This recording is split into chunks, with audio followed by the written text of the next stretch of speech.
ప్రభు పేరిట మీ అందరికీ నా వందనాలు. అవకాశం ఇచ్చింది నేను ఎప్పుడు లాస్ట్ వీకే చెప్పాల్సింది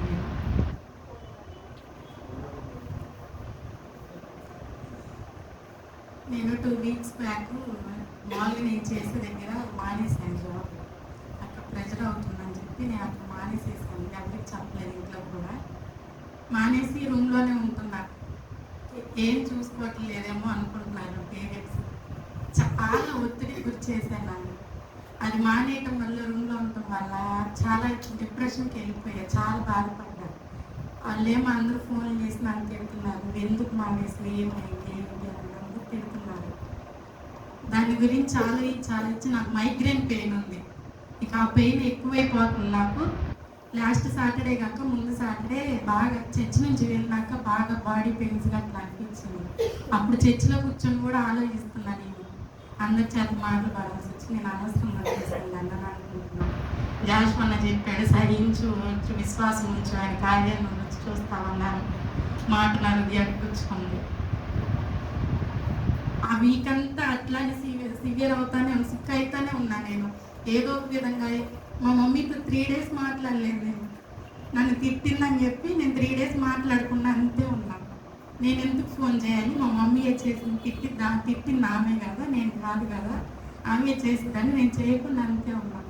3 days తర్వాత నాకు ఎందుకో గుచ్చుకుంటుంది, నేను తప్పు చేస్తున్నాను, నా తల్లి నేను బాధ పెడుతున్నానేమోనని నా అంతరికి నేనే మనసు నొచ్చుకొని మరలా రిటర్న్ కాల్ చేసి నాకు సరిగ్గా మాట్లాడాలనిపించి నేను వదిలేసాను మాట్లాడక.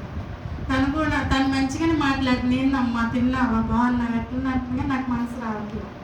సరే అయిపోయింది. ఇంకా ఆ వీక్ అంతా సఫర్ అవుతున్నాను. నా పిలిపని చెప్పాను, అన్న చాలా అంటే చాలా బాధగా ఉంది, నాకు బాడీ కూడా సహకరించట్లేదంటే, ఏం కాదమ్మా ప్రార్థిద్దాం, ఇప్పుడు సరిపోయిందిలే, తగ్గిపోతుంది అన్నాడు. అది పోయిందని చెప్పి టెన్షన్లో ఉన్నా. మా మమ్మీ వాళ్ళు వేరే దారి వెతుకుతున్నారు, ఎవరి ద్వారా వెళ్తే జరుగుతుంది.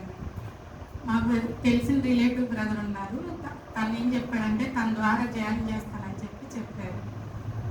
జాయిన్ చేస్తానని చెప్పారు. ఓ పక్కనేమో ఆ వీక్ అంతా ప్రేయర్ చేసుకోవాలా, ముందు వీక్ ప్రేయర్ చేసుకోవాలా, ఎందుకు ఇట్లా జరిగింది అని నేను ప్రేయర్ చేసుకోకుండా బెడ్ మీద పడుకొని ఏడుస్తూని ఇట్లా స్క్రోల్ చేస్తున్నా రీల్స్ని. దానిలో శాలేం రాజు అన్న అంటాడు, నీకన్నిటిని ఆయన చూశాడు, నీకు తెలీదా, నువ్వు ఆయన సన్నిధిలో మోకరించి అడిగావు, ఆయన నీ ప్రార్థన విన్నాడు, రహస్యమందు నువ్వు చేసిన ప్రార్థన విన్నాడు, నువ్వు ఇంకా ఎందుకు ఏడుస్తున్నావు, ఆయన చూశాడు కదా, నీ మనసు నొచ్చుకోకు, నువ్వు అవమానం పొందిన చోట నిన్ను ఆయన నిలబెడతాడు, నేను ఎందుకు ప్రతిగా రెట్టింపు గణతనిస్తా అన్నాడు. అసలు ఆ ఇంటర్వ్యూకి వెళ్ళకూడదు అనుకున్నా. నేను అట్లా అనుకోకుండానే ఇంటర్వ్యూకి వెళ్ళే ముందు సండే రోజు అమ్మగారి చేత ప్రార్థన చేయించుకున్నాను.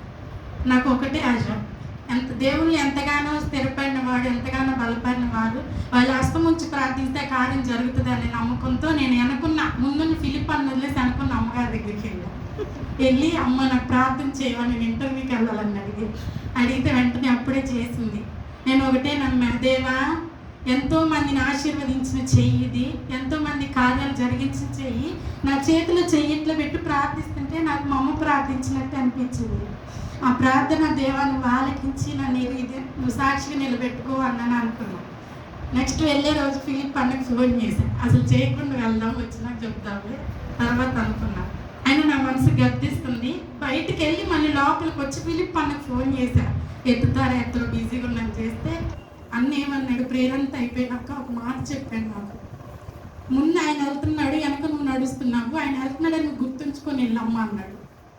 ఇది నన్ను ఇట్లా చెప్పాడు అని అనుకొని నేను అవును కదా ముందు ఆయన వెళ్తాడు కదా అనుకొని నేను మెదలుకున్నా.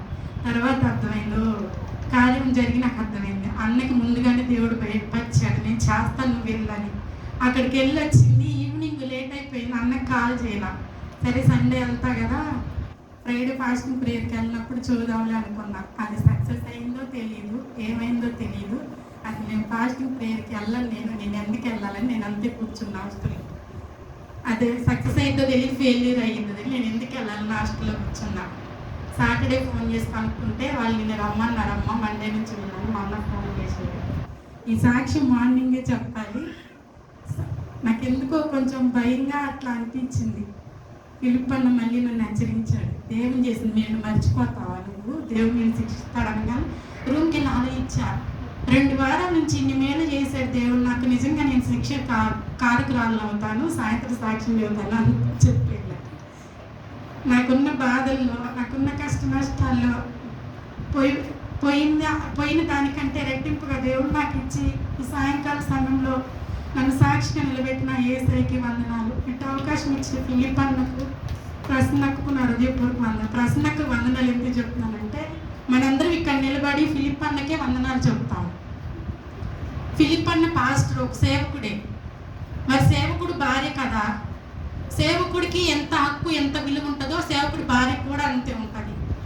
ఎప్పుడైనా ఇక్కడ నుంచి ఎవరికి సాక్ష్యం చెప్పినప్పుడు అన్నతో పాటు అక్కకు కూడా వందనాలు చేయండి. ఇది దేవుడు మనకి ఇచ్చిన క్రమము. తప్పుగా చెబుతున్నాను అనుకోమాకండి, ఇది దేవుడు ఇచ్చిన క్రమము. నా ఆత్మీయ తల్లి నాకు నేర్పించిన క్రమం ఇది. ఇచ్చిన సాక్ష్యం దేవుడు దీవించిన